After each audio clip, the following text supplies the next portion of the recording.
Hello everyone, I hope you all are fine and safe. इस video में मैं आप सबके साथ डिस्कस करने वाला हूँ what should be your approach while attempting CA foundation accounts paper attempt करते टाइम आपकी अप्रोच क्या होनी चाहिए, आपकी स्ट्रैटेजी क्या होनी चाहिए, वो मैं आप सबके साथ डिस्कस करने वाला हूँ इस वीडियो में। एंड अगर आप वही अप्रोच फॉलो करके अपना एग्जाम करते हैं, फॉर श्योर आप आपका 100 मार्क्स का paper nearly 2 hour 30 minutes to 2 hour 45 minutes में आराम से कंप्लीट कर पाएंगे। एंड आपकी स्पीड के साथ साथ आप एक्यूरेसी भी मेंटेन कर पाएंगे। During the reading time of first 15 minutes, you have to utilize the first 7 to 8 minutes to read the question paper properly.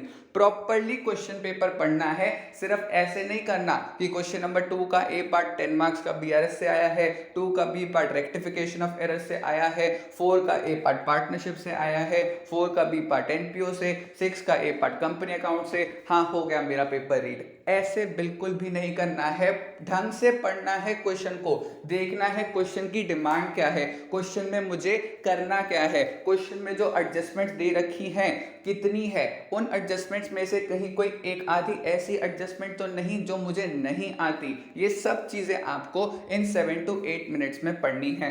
इसके साथ साथ जो रिमेनिंग 6 to 7 मिनट्स रह जाते हैं आपकी रीडिंग टाइम में, उन 6 to 7 मिनट्स में आपको दो इंपॉर्टेंट डिसीजंस लेने हैं। सबसे पहला, किस सीक्वेंस में आप आपका क्वेश्चन पेपर अटेम्प्ट करने वाले हो। सबसे पहले कौन सा क्वेश्चन अटेम्प्ट करोगे, उसके बाद फिर कौन सा क्वेश्चन अटेम्प्ट करोगे, उसके बाद फिर कौन सा, उसके बाद फिर कौन सा, and at the very end कौन सा। उसके साथ साथ आपको डिसाइड करना है choice of the questions which you have to attempt, because question number 1 जो होगा आपके क्वेश्चन पेपर का वो तो मैंडेटरी है, बट रिमेनिंग 5 क्वेश्चंस में से आपको अटेम्प्ट करने हैं एनी 4।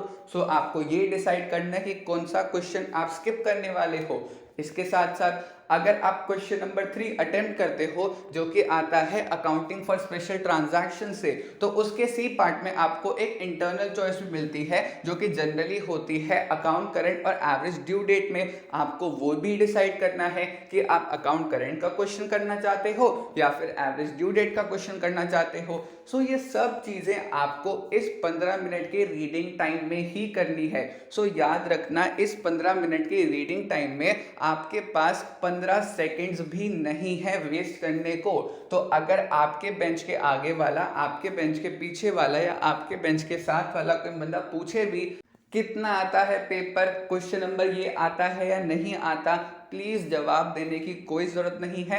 बिकॉज अगर आप ऐसे बात करते हुए पेपर के दौरान पकड़े गए तो वो भी अनफेयर मीन्स के अंदर क्लासिफाई होता है। बेफजूल में क्यों अपने लिए आफत पैदा करना चाहते हो। इसीलिए याद रखना, इन 15 मिनट के अंदर ना आगे वाले किसी की सुननी है, ना पीछे वाले की, ना साइड वाले की सुननी है, तो सिर्फ एक खुद की और एक इन्विजिलेटर की। During the 180 minutes of your exam, try to fill all the details of your page number 1 of answer sheet in first 5 minutes. 2 बजे जब एग्जाम स्टार्ट होगा तभी आपको आपकी आंसर शीट मिलेगी। ट्राई करना है that maximum with in 5 minutes, that is by 2:05 you start attempting your paper. 5 minute में फटाफट ये डिटेल्स फिल करी एंड 2:05 तक पेपर स्टार्ट कर देना है। इसके बाद आपको टारगेट्स सेट करने हैं फॉर एवरी 30 मिनट्स। हर आधे आधे घंटे के टारगेट सेट करने हैं, सो दैट अगर आप कहीं बाय चांस थोड़ा लैग भी कर रहे हैं तो आप वो नेक्स्ट 30 मिनट्स के अंदर एडजस्ट करने की कोशिश करें।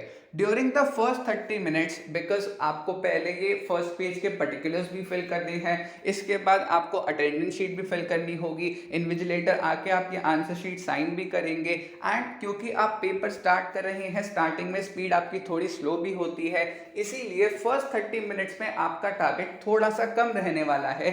During the first 30 minutes, that is from 2 to 2:30 PM, आपका टारगेट होना चाहिए that you must have attempted at least 15 marks paper till 2:30 PM. इसके बाद for every next 30 minutes your target must be to complete another 20 marks paper। यानी 2:30 से 3 o'clock तक आपको 20 marks का पेपर और कंप्लीट कर लेना है, यानी टोटल 35 marks का कंप्लीट हो जाना चाहिए 3 बजे तक।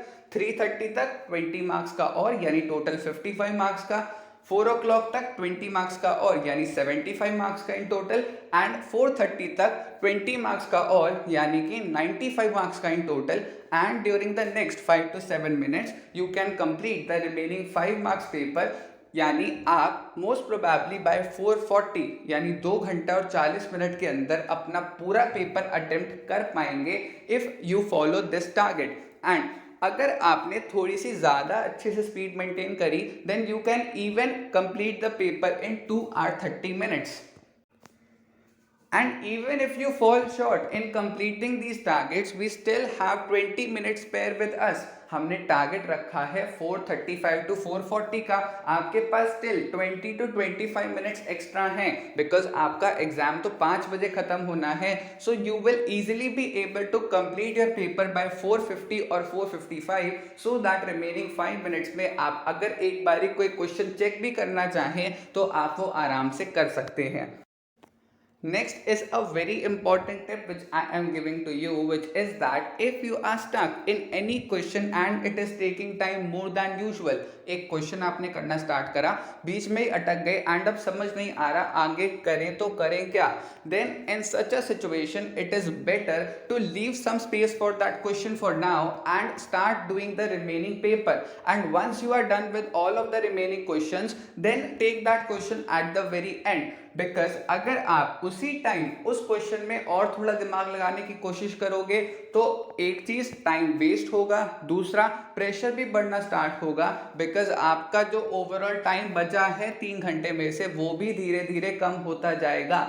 लेकिन यही क्वेश्चन जब आप बिल्कुल एंड में करोगे, बाकी सारे क्वेश्चंस कंप्लीट करने के बाद, सबसे पहली चीज दिमाग पर कोई प्रेशर नहीं होगा कि मेरे अभी इतने क्वेश्चंस रहते हैं, बिकॉज आपने बाकी सारे क्वेश्चंस तो कंप्लीट कर लिए। सेकेंडली आपको सिर्फ इसी कॉन्सेप्ट के बारे में सोचना है, तो जनरली ऐसी सिचुएशन होती है, मेरे साथ भी ऐसा काफी बार हुआ है कि जब बीच में आप जिस क्वेश्चन में अटक जाते हो, जब दिमाग चलना बंद हो जाता है उस क्वेश्चन में, वही क्वेश्चन अगर आप बाकी सारे क्वेश्चंस करने के बाद बिल्कुल एट द एंड देखते हो, जब आपके दिमाग में टाइम के रिगार्डिंग कोई भी प्रेशर नहीं रह जाता, उस टाइम पर आपके दिमाग में वो कॉन्सेप्ट क्लिक कर जाए, उसके चांसेस बहुत ज़्यादा होते हैं। इसीलिए ऐसी सिचुएशन अगर आपके सामने आए कभी भी, तो याद रखना उस सिचुएशन में बेटर ऑप्शन यही होगा, उस क्वेश्चन के लिए थोड़ा स्पेस छोड़ दो एंड नेक्स्ट क्वेश्चन जो है वो सॉल्व करो।